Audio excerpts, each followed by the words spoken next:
All right, let me make sure everything is awake and then we'll get started. I know we're a few minutes early, so I'll give people a little bit of a little second here to load in. I'll make sure everything's awake.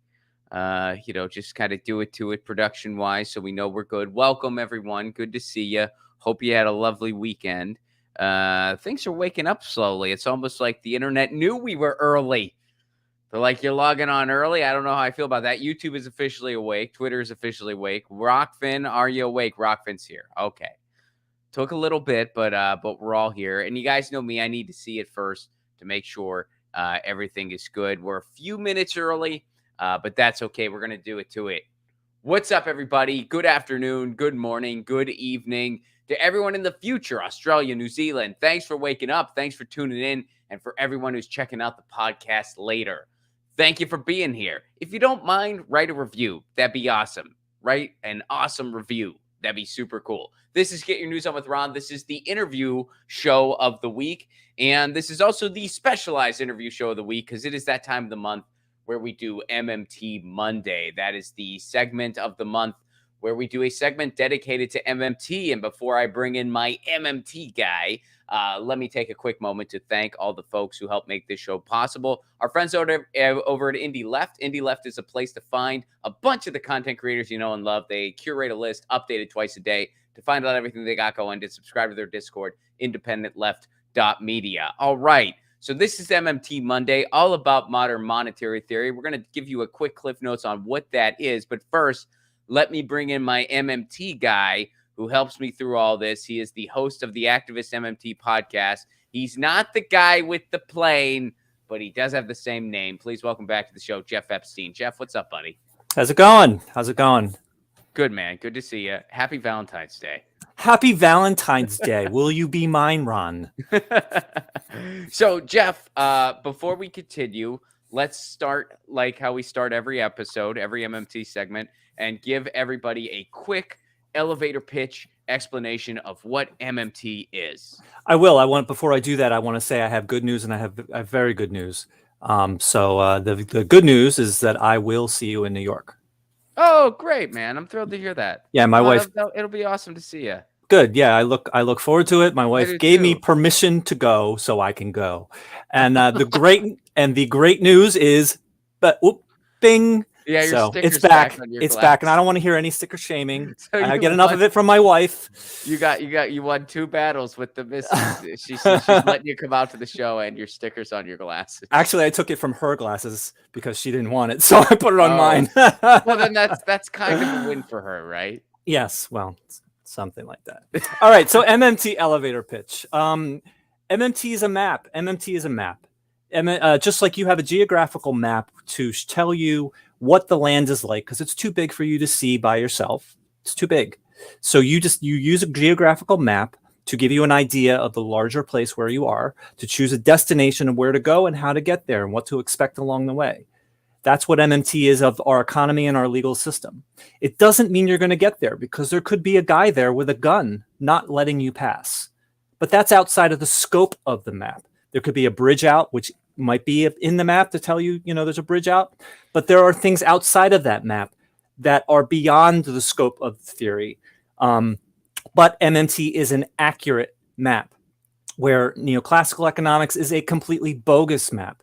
So it will get you walking in circles aimlessly, but you'll think that you're not walking aimlessly. And it essentially is to get you to hurt yourself so that the rich don't have to hurt you. MMT is different, where it shows you exactly where to go, but you may get into a much more fiercer battle with the person who doesn't want you to get there. So MMT stands for modern monetary theory, and what it acknowledges the truth that the United States is a currency creator, and when a polis is a currency creator, this is what they have the ability to do. And it goes into all the details around that, and it really, it kind of turns on its head the idea of what it means to have money in general, what it means to engage with currency. It kind of takes that and turns it on its head and makes you look at it in a way that you're not really programmed to look at it. So let's jump in to what has been happening recently. So recently, MMT made the news because they did a profile in the New York Times on Stephanie Kelton. Yes, front page of the business section. Front page of the business section. And it was about how it said that, is MMT winning? Because it acknowledged that we put a bunch of currency into the economy, quote unquote. And I use air quotes here because it was basically an upward transfer of wealth. But NYT was saying, well, the economy's great, but inflation did happen. So does that mean MMT is great? Is this a victory? And that was kind of the gist of the article, which I kind of saw some holes in for a number of reasons. I'm still thrilled that MMT is getting some due coverage. But here's the response where we're going to start our conversation here to kind of dive into the details. So this guy, Michael R. Strain, who is he's a member of a Koch-funded institute, the director of economic. Yes, he is. Yeah, and so American Enterprise Institute, that is a Koch-funded institute. For anyone who that doesn't ring a bell right away, Koch-funded means the Koch brothers, who are far-right neocons, and they fund these far-right economic think tanks to try to dismantle any types of policies that will help regular people. So here's his tweet. MMT has obviously failed, which, okay, how so, Michael? Second line, its big claim was that massive deficits would not lead to inflation. Okay, that's not accurate. Right there. and someone points this out in the Twitter thread. We're going to go through this whole thing and then break it down. But to start, that's not true. MMT's big claim is not massive deficits would not lead to inflation. That's not their big claim. Correct. What they say around inflation is that, look, inflation is not only caused by deficits or creating currency. That's not the only thing that causes inflation. There's a lot of things that can cause inflation to happen. And there are ways where we can responsibly create currency to solve certain problems, to do certain initiatives where inflation will likely not happen. It's acknowledging that economic truth. It's not saying that inflation doesn't exist. It's not saying inflation can't be a problem. It's just not oversimplifying. We're taught this whole idea that we're just a bunch of widgets standing still. So if a bunch of currency comes into an economy, all of a sudden inflation happens. It's nowhere near that simple. That's just not how it freaking works. So his second line is that's a total misrepresentation. It's pretty good. Yeah, it's pretty good. So then he says, huge fail. So, okay, those are just kind of a waste of characters there. That was just kind of Trumpian of him. He's saying it's obviously failed, but then he has to add, he's like, huge fail. Okay, Michael. He had sad in the original one, but. Nice. All right. So then he says, then MMTer said, if by chance we ever got inflation, we should raise taxes. Are they advocating for tax hikes? Stephanie Kelton. So Jeff, before we go on, how about you weigh in on this tweet in general? Yeah, sure. No, we could talk for quite a while just on this particular things. I'll try and be quick. MMT has obviously failed. Okay, so someone gets cancer. Does that mean that science has failed? Does that make sense? No, it doesn't make sense. Science hasn't failed because someone gets cancer. That's just has nothing to do. The theory of science doesn't cause cancer, just like the theory of music doesn't cause bad music. So just the statement is nonsensical. Its big claim that massive deficits would not lead to inflation. You basically said it. He's kind of suggesting that MMT says we can just spend with no consequences whatsoever. So let's do our big left wish list of everything luxury that we want to do, and that's really not the point. That's not the point. The point is that we clearly have the capacity to not withhold what is desperately needed by millions of people.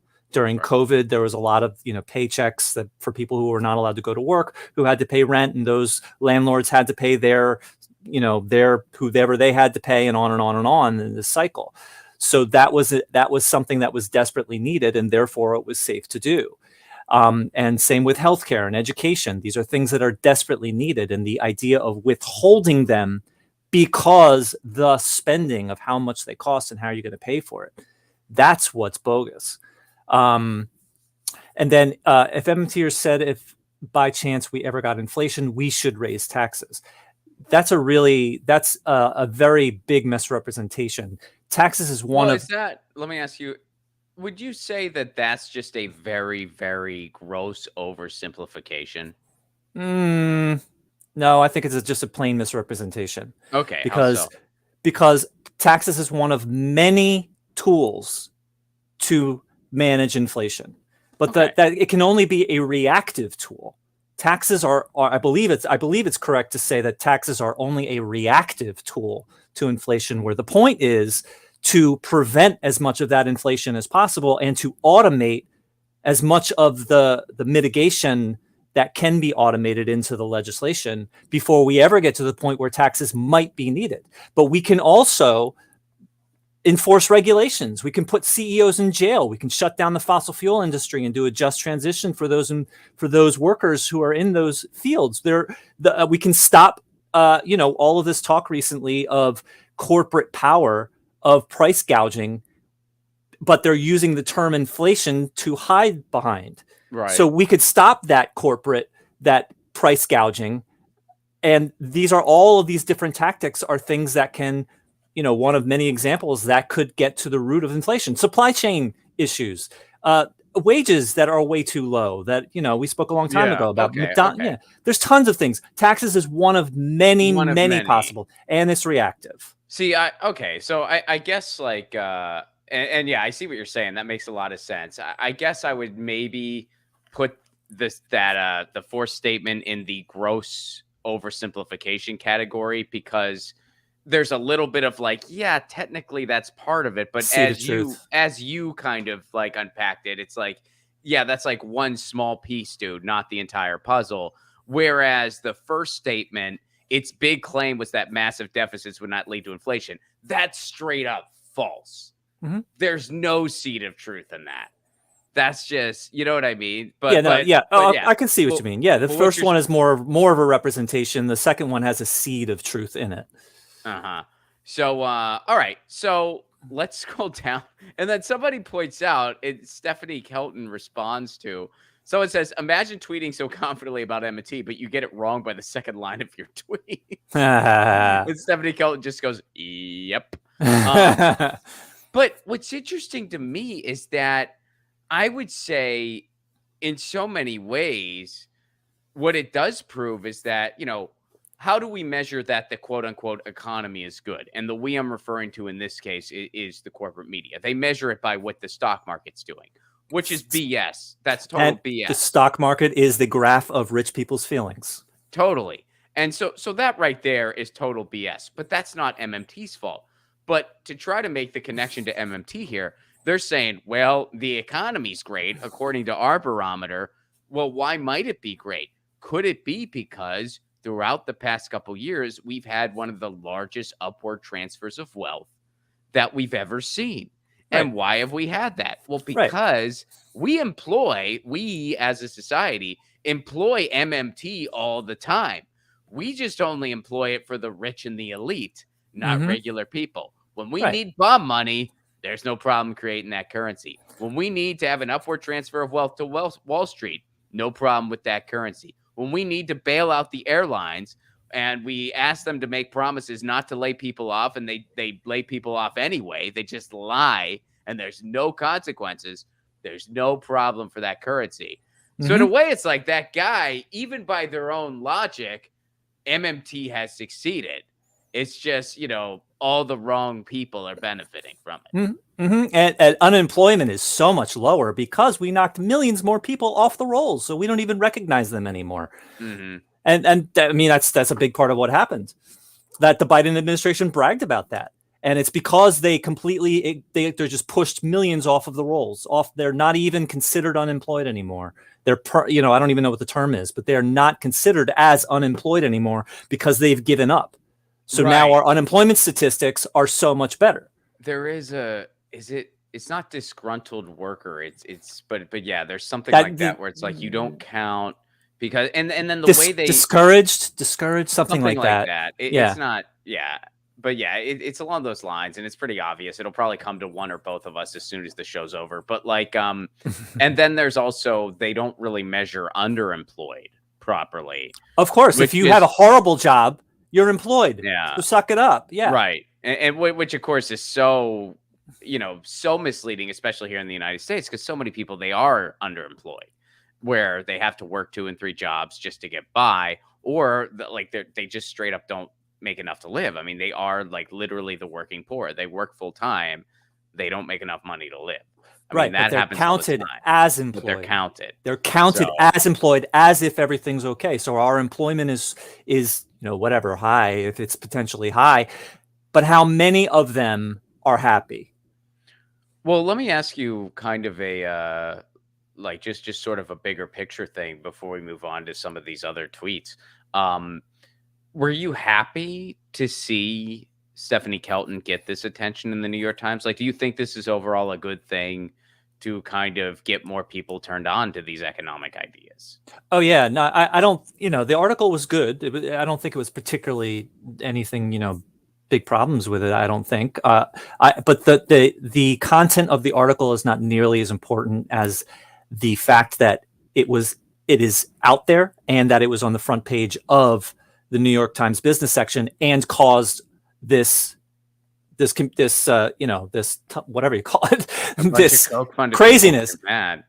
Yeah, this craziness, and now people are directly engaging with Larry Summers and Mark Furman or John Furman. I'm mixing up the names here. Well, he's next. Yeah, so I mean, people are engaging with them now and calling out some of their contradictions. And I mean, Larry Summers is a ghoul, really, but Jason Furman is a neoliberal economist, but we're going to him next. You want to jump there? Sure. Sure. Before you talk about him, let's go there next. Okay. So Jason Furman also tweeted in response to this. Now, this guy is a neoliberal economist, as Jeff pointed out. Here's his take, and yeah, I have a number of thoughts on this.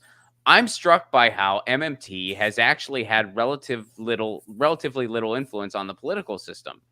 Bernie Sanders and Elizabeth Warren, for example, both proposed paying for their spending proposals. Whether the numbers added up is another question. Actually, Bernie's totally did. I can't speak to Liz Warren, but Bernie's numbers did, quote unquote, add up. Once AOC answered a question on paying for Medicare for all with a reference to MMT, not a lot of other elected refer to it. The Fed certainly doesn't use it, and I would be surprised if Janet Yellen or the CEA did. I'm not even sure what it would mean for them to use it. Most everyone supports deficit spending in an emergency like a recession, a pandemic, a war, or a combination. That, in fact, is a recommendation, not just a standard of Keynesian economic, but in the least pandemic war case of classical economics, too. I also think that paying for things has been taken way too far, even outside of emergencies. It would be good to borrow more for infrastructure and investments in children. That conclusion follows from mainstream economics and is one I talked about long before I had heard of MMT. So I'll say a few things first, then turn it over to you, Jeff. This whole thing is like one big straw man to me. This is, I mean, honestly, like this is an example of one of the many, many reasons why I didn't continue in grad school and why I got out when I did, because I didn't want to be surrounded by academics that just focus on these straw man points that don't really add anything to the conversation. They're just throwing flowery words and concepts at people. All he's saying in this entire thread, at least the way I see it, is politicians don't mention MMT a bunch in their messaging. So that must mean it's not influential. Although, as we pointed out, they use MMT for the elite and the powerful all the time. He sure spent a lot of time on something that he finds doesn't have much influence at all. Yeah, no kidding. I never knew that AOC mentioned MMT when talking about Medicare for All. I wasn't even aware of that. He was. That was a huge milestone, actually. Okay, I don't even recall that. I don't listen to politics. It was probably before we first spoke. Oh, really? Ever? About MMT. It was 2018. It was early 2018 or something like that. Yeah, when she said MMT should be part of the conversation. Oh, something like that. Maybe I'm off somewhat, but it was quite early. I'm glad you did. I'm just saying I don't. I didn't even know that. Yeah. Most everyone supports Steph. I mean, again, like these are all straw men, more or less. Like it's not just about deficit spending. It's about the way we are able to spend. MMT is not just about like, oh, deficit spending versus not, or pandemic versus not. It's basically like, this is how money works in our society. This is how we go about it. This is how we could be utilizing these economic truths of how our economy works. Right. And then he's like, oh, politicians don't use it in their messaging. Who cares? Yeah, I mean, look, those are two completely different things. And I mean, I do a segment on MMT once a month with you. I talk about these theories. Cool. But if I was running for office, which would never happen, but if I ever was, and I wanted to try to turn people on to policies, I wouldn't just be like, learn MMT, goofballs, and drop a microphone. Why? Because a lot of people don't know what MMT is. That's not going to win me votes. That's not going to win people over. That's not how I turn people on to my ideas to try to get them to want to vote for me. You know what I mean? It's sort of like jumping a few steps ahead, and you're just not going to win people that way. So I think his whole, politicians are talking about it a bunch. Who cares? I don't care. I mean, maybe I honestly don't care at all. They don't care about MMT, the theory. They don't care about the term MMT. They don't care about MMT, the theory itself. That's not what they care about. What they care about is if the majority of people really understood this map and then beeline to that destination of where they want like Medicare for all and then demanded it. Furman. You're talking about the Jason Furmans of the world. When you say that, I mean, you don't mean politicians. You mean no, I mean politicians as well. As well. They don't care about MMT, the theory itself, as much as they care of the public in mass understanding that theory and using it as a map to beeline and so that they would actually have to pick up, have to be directly violent. They want to deceive people so that they wander aimlessly and they hurt themselves. They don't want to have to actually have a pointed fight. They don't actually want to be challenged, and the false map allows them to be challenged. So they don't care about the theory. They care about the people potentially picking up and understanding that theory and then applying it. That's what they have to undermine. That's what they have to prevent. So yeah, sure, of course, they're not talking about it. They're using the concepts for the rich, and they're not using the concepts they're using to deprive the poor. I mean, who cares what they call it or don't call it? I mean, that is how the economy works, and they know it.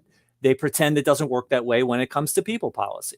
Well, what's then? I guess like give me your kind of overall take on the rest of this guy's thread, because I really like. That's all I got on this. I just think this is just a total deviating straw man. I think it's a waste of characters.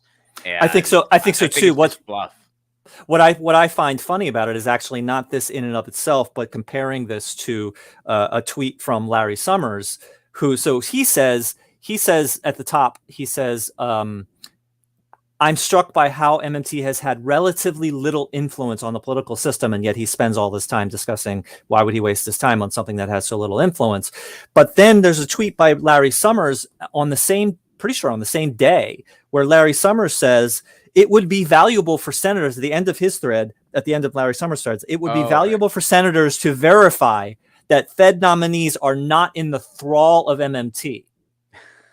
So don't even appoint someone if they even are in the thrall of MMT. So is it that it has no influence, like Furman is saying, or is it so dangerous that they can't even consider anyone who is in the thrall of MMT? So it has no influence, according to this guy, and it is so dangerous that that should be the first question that we ask Fed nominees. And so he mentions Bernie Sanders. Who was Bernie Sanders' economic advisor, at least at one point? Oh, for both of his entire campaigns was Stephanie Kelton, of course. Kelton. And regardless of how he spoke and how he communicated, his policies, setting aside the pay-fors, his policies were full on MMT, full on informed by MMT. They were that bold. Elizabeth Warren was, she had tastes of it here and there, but she was not as full on as Bernie by any stretch. But yeah, I mean, his policies reflected it, regardless of what they said or didn't say. And as far as affording it, I want to go back to MMT says that the strain one, where MMT says that we can do huge deficits and it won't cause inflation, and now they've been proven wrong. Yeah, I mean, but that's just the concept. So MMT says we could have huge deficits and it won't cause inflation, and Barney said, how are we going to pay for it? Does it add up, like Furman is saying? The thing is that Medicare for all and education and a Green New Deal and all of these things create resources. Right. That is spending for Medicare for all creates resources. It improves resources. It makes our current resources of labor stop being sick and let them be more productive and let them go to a job where they can really shine so they can be more productive. And education makes them smarter so they can be more productive. So it's just the idea that spending causes inflation at all is just utter nonsense for so many reasons. And one of those reasons is that spending can be used to increase production, to prevent inflation. And that gets back to kind of what we said at the beginning, where it's like, and you've said this before, where, yeah, when you just oversimplify it, grossly oversimplify it, it's just like, well, just spending just causes inflation and that's it, period. That's all you need to know. That's all there is. No, that's not. There's so much more, because again, that assumes that we're just all widgets and we're just all like bumping time each stands other. still, We're just moving robots and time stands still. And then it's like, oh, there's more currency here. I guess it's just worth less. No, when you fund something like a jobs program, that puts people to work. And they are producing something. When you fund something like a Green New Deal, we are reinventing the way we do our infrastructure. We are getting off of fossil fuels. We are having an entirely new way to conduct our society. And this leads to all kinds of different things, different types of food economies, different types of ways we evaluate our resources. I mean, it's just, the list goes on and on about how things change when you spend for these types of things. And that's what MMT is all about. We don't have to be confined by, we can't afford it. And, and you and I have had this conversation too. I think from a political messaging standpoint, I like the fact that someone like Bernie Sanders, they point out how we're misusing all the resources that we have, how all this money that's going to war and this and that could be going towards all these better things. I think that's worthwhile from a political messaging standpoint, because that starts to wake people up. But at the end of the day, yeah, any types of bold progressive policies nod to MMT, whether they directly say it or not. Yes, and one last point regarding creating money causes inflation, which is what the first guy was saying. The big deficits don't cause inflation, but clearly they're wrong. When you say that creating money causes inflation, that's essentially anti-government. That's an essentially anti-government statement. And more precisely, it's essentially an anti-poor statement, because the government can't do hardly anything without creating money as part of the process. It's just not possible. So to say creating money causes inflation and therefore we should be creating less means that the government should be doing less. And when the government does less, who always gets the short end of the stick? The poor do. So, and one final point of that is that creating money, creating money, a lot of that doesn't go into the hands of people that spend it. A lot of that, for example, mint the coin, if we created money by minting a coin, that would not any of that would go into the real economy, into the hands of actual people. None of it would. But that's creating money. And same with like QE. None of that goes into the real economy. That stays in the banking reserve system. That doesn't go into the economy. So this idea that all of the money that's created only goes to people who are going to spend it in inflationary sectors is ridiculous. A lot of that money is invested and it's spent overseas, meaning not spent here, paying taxes, paying debt. There's just a million factors that make that statement completely bogus. All right, so this one is the most fascinating of all the tweets that you brought to my attention that were in response to this New York Times thing. So let's go here. This is from Jonathan Parker. Now, so he's also an economist, but what's MIT economist? He's an MIT economist. Okay. Yeah, I don't know much about him, but I know he's an MIT economist. Okay, so here's what he says. The New York Times, and this is all a bunch of economists who are very, very angry that Stephanie Kelton got this front page. The New York Times puts flat Earth economics on the cover of the business section. Wow, he says. Why flat Earth? Question mark.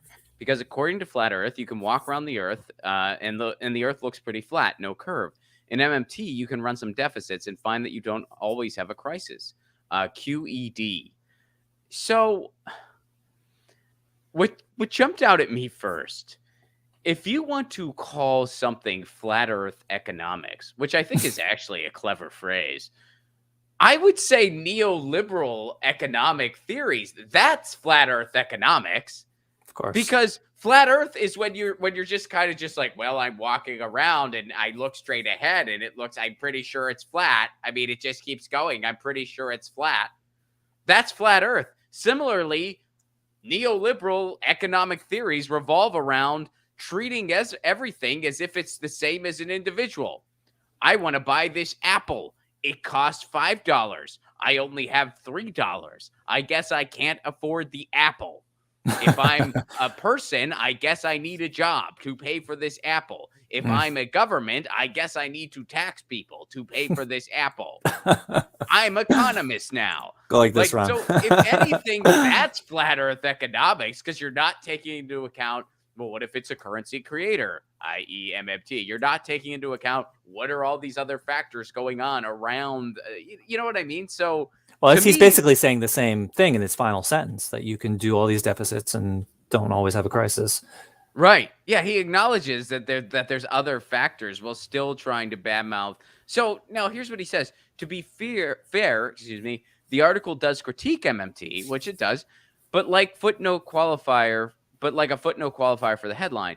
I'm mostly frustrated with MMT. So this theory makes him mad. It repeats correct economic statements, okay, mixes them with kooky statements and implications, and lacks clear logic or quantitative statement. Snake oil. So what is he referring to? Like what are these kooky statements and implications? Who knows? I kind of want to see what Aaron said. Yeah. Oh, I'm right below that, aren't I? Jealousy is a hell of a drug. Now, yeah, and then I responded right below that. Yeah. You say a realistic view of our financial and legal systems is anathema to those who wish to deceive. Deceiving the masses is required to maintain our unprecedented levels of inequality. That inequality is required by those on top who wish to remain on top. That's Jeff Epstein jumping in. But what do you... Yeah, I mean, I'd be curious. I'm like, what are the kooky statements and implications? And if he says, well, I'm going to guess here, based on what he said so far, some of the kooky statements is this idea that, like, we can use these theories to actually implement policies that help people. Can you show that last tweet by him, please? Yeah, so his last tweet. This is an accessible and yet serious scientific engagement with the issue of the national debt. The issue of the national debt. So why would the national debt be an issue? You know, right. What about the national debt is an issue to him? What inherently about the national debt is an inherently negative thing, you know? So that kind of implies that the national debt is inherently can only be a negative thing. He's worried about the United States credit score. Okay. I think that the U.S. really wants to kind of lease a new Nissan Leaf. That's like that reminds me of movie previews where you have, this is an amazing movie, the mother of the director, That's what credit rating is for a country, basically. But that's almost how ridiculous it all sounds. They're just like, look, the U.S., the deficit is when you hear these Joe Manchins of the world, just the deficit, they're like, well, what? We're a currency creator. What are you gonna what do you think? Like, look, the United States would like to get a condo in Southern California, and you know how prices are. If they have a bad credit score, they're not going to qualify for the loan they need, and they would really like something waterfront in Malibu. In the country in which their own money exists. That's as much sense it makes. I mean, you could go into whatever, just the idea that the national debt in any sense is inherently and always negative is just very, very questionable statement. Just right there and there. That just And again, just to be clear here too, MMT, because again, these people love to oversimplify it, and they love to oversimplify, especially like since I'm kind of like making fun of it, making fun of what they're saying. No one's implying that we can just spend whatever we want whenever we want with no accountability whatsoever. That's not what MMT is. That's not what the theory is. That's not what the ideas are. It's nothing like that. It's the way I like to phrase it, it's spending with a purpose. And when you spend with a purpose, you're not guaranteed inflation, but you are guaranteed an opportunity to build a much better society. It's quite easy to prevent most inflation. Right. Because as you know, as we know, inflation is almost always caused by bad politics and disaster, catastrophe. And you can never predict catastrophe. So something's going to happen. But that doesn't mean that you don't plan. I mean, you plan it as if there's not going to be a catastrophe, but you always keep it in mind that, things go wrong. So you plan as much as you get, like a job guarantee. You plan as much of any policy. You plan as much of it as possible. There's analysis. There are real world resource inflationary analysis of the job guarantee, of Medicare for all, of the Green New Deal, and of something else I can't recall at the moment. So you do these analysis, and then you write the legislation to automate as much as possible. And so you get it out. I mean, yes, it has to be passed, and that's an enormous, huge challenge, but that's just life. I mean, that's not MMT. That's just life. You automate as much as you possibly can. Sure. Natural disasters are part of life as well, but you automate as much as possible into the legislation to get it out of the hands of fickle politicians. And then that handles 90% of it. And then from there on, you just do the best that you can. What else is there? There's nothing else. Of course, something's going to happen somewhere, somehow, but that's just life. That's just life. Well, and it's one of those things too. Okay, natural disaster causes inflation. So whether we are living in a society that just has rugged, brutal neoliberalism for everyone, or whether we're living in a society that implements MMT ideas to help the people, either way, that natural disaster is going to happen. I mean, a global pandemic is a global pandemic. But you know what? If we would have entered this global pandemic and we were living in a society that implemented MMT type policies for people, you know what I bet wouldn't have happened? I bet we wouldn't have had the largest upward transfer of wealth that helped Wall Street and screwed everyone else over. I bet we wouldn't have had 1 million less people working in social services when they were needed more than ever. I bet we wouldn't have had that if we And if we shut the country down for 5 weeks, we wouldn't have a forever pandemic. And if we stop getting off of fossil fuels, we won't have a climate catastrophe. But, those things are going to become natural because, if I keep smoking for the next 20 years, 10 packs a day, I'm going to die of lung cancer or a heart attack or whatever. And, that will be my natural death. But I made big decisions up until that point. So we have the ability to make choices to prevent these things from happening, but we're not doing it. And so it's going to become natural, where it's going to become we're going to have to make horrible choices because of things that were already done that can't be changed. So he acknowledged, I mean, this is such a weird tweet. To be fair, the article does, okay, I'm mostly frustrated with MMT. It repeats correct economic statements, mixes them with kooky statements and implications. He doesn't specify. I mean, granted, this is just a tweet. I mean, you can only do so much within the characters, and lacks clear logic or quantitative statement. But you just said they repeat correct economic statements. You say the economic situation is correct. They're correctly addressing the state of where we're at. But there's kooky statements, whatever that means, and implications, whatever that means, and that makes it snake oil. It lacks clear logic. So they're correct economic statements, but they lack clear logic. It can mean anything he wants it to mean. It's almost like, it's almost like he's acknowledging that this is true, but it's like, yeah, but we don't want this to actually benefit a society. Well, That's the kooky part.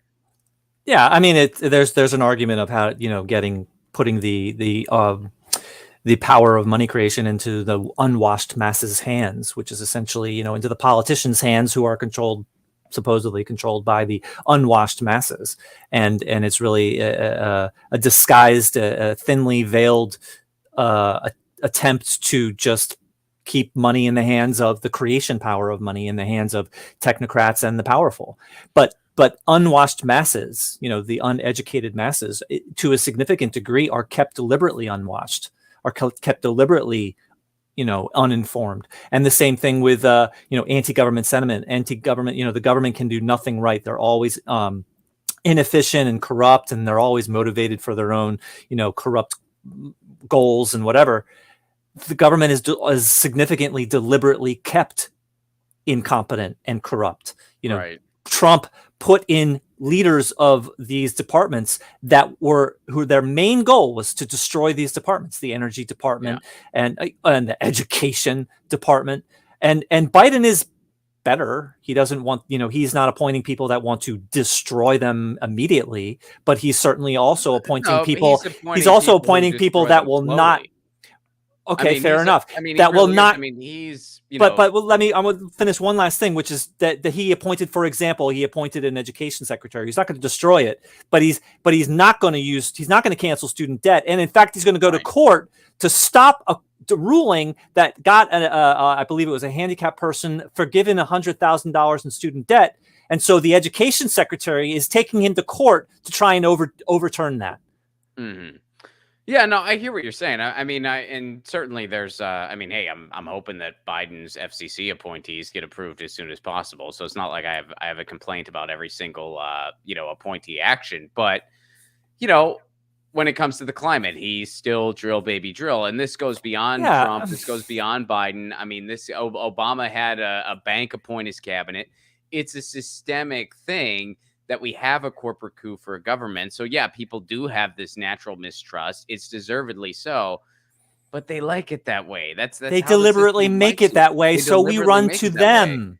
And you think about other countries where they don't have a system the way we do. They have their own sets of problems, of course, everywhere it does.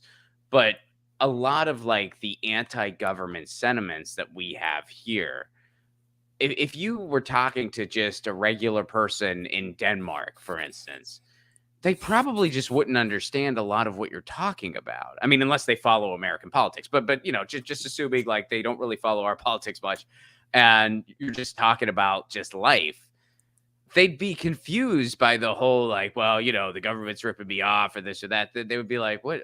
I mean, half of my family works for the government. Most of the people I know, where the government is just, they help orchestrate the goods and services that help our lives. It's so. But here, because we have a complete corporate coup for a government, it actively works against us. Right. And of course, it doesn't have to be that way. But as long as you have the same entities in charge, that ain't going to change. Right.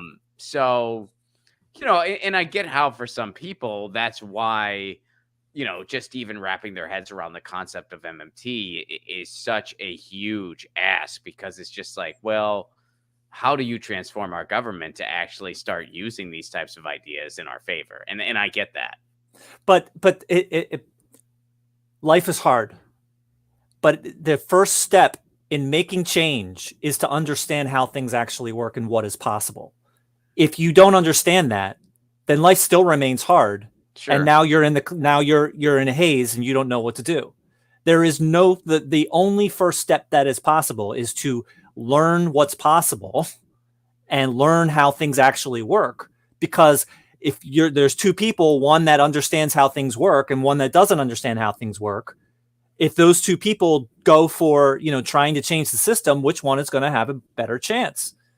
I mean, we're dealing with the same system, but the one who doesn't know what they're doing is going to not have as good of a chance as someone who knows what's going on, knows what the real battle is going to be. Know that the real battle is going to be the guy with the gun that's trying to stop me when I reach my destination, not the person who's walking around aimlessly thinking that they have the correct map.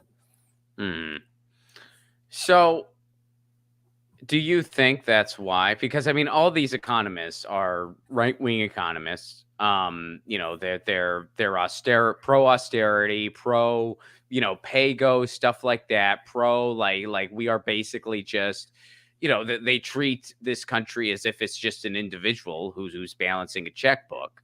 Um, do you think they honestly subscribe to this Kool-Aid, or do you think it's they don't want people to know what is possible, or do you think it's a mix of both? I think it's a mix of both. I think, I mean, the truth is what makes you powerful. So to them, the truth is that taxes pay for stuff because that keeps them powerful. I'm not going to go out there and if I'm one of these right-wing people, Koch funded person that my paycheck depends on it, I'm not going to go out and say, oh, taxes don't pay for stuff. I'm not going to go out and say the currency issuer can pay for anything that where resources are available. That could be perfectly safe to do. Withholding Medicare for all is unnecessarily financially speaking. I don't want it because I don't want to help people, but it's not financially necessary. It's just I don't want to because I want to screw people. So they're not going to say something that is against their paycheck, and they're also not going to say something that reveals a very uncomfortable truth about what they want. So regardless, we're talking about actual truth versus, they have to lie to an extent. I mean, they have to lie in a genuine sense, meaning in order to genuinely do what is best for them, they have to do horrible things. I mean, all of us are kind of in this position of protecting privilege, even middle-class people protecting privilege. They have to protect their privilege. They are driven to people are pushed into desperation.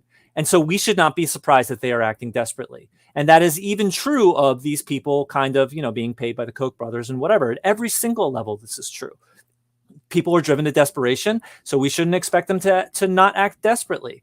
And then, saying that MMT is horrible. And if they happen to know that it's true, then they're hiding something, but they're hiding it for a reason. So I don't know. That was kind of over the place. They can't even hide it. I mean, there was funded institute that they tried to bash Medicare for all, and they had to admit that it's actually way more efficient, and even by their terms, and I think that is valuable. Where even playing by within their confines, even within their economic confines, it's ridiculous. It's nonsense. It's false. Right. Like even within their confines. Jeff, where can people go to learn more about you? People can learn to go more. Whoa. People can go to learn more about me. They can do that. I mean, why not? Activist MMT on Twitter and on Facebook. And please consider becoming one of my patrons. I have my podcast. You were episode 100. I'm now up to like 113 or something. Activist MMT, the podcast, and please consider becoming a patron at patreon.com/activistmmt. And please come and see me next Monday, second Monday of the month, with this fine gentleman. And in April, 23rd or 24th or something. 25th is the New York City show. 25th. So I will be there. Seeing you there, man. And I hope maybe if someone in New York that might be able to get a guitar there. Well, I might have mine. I mean, I've been closing with a song or two. Oh, okay.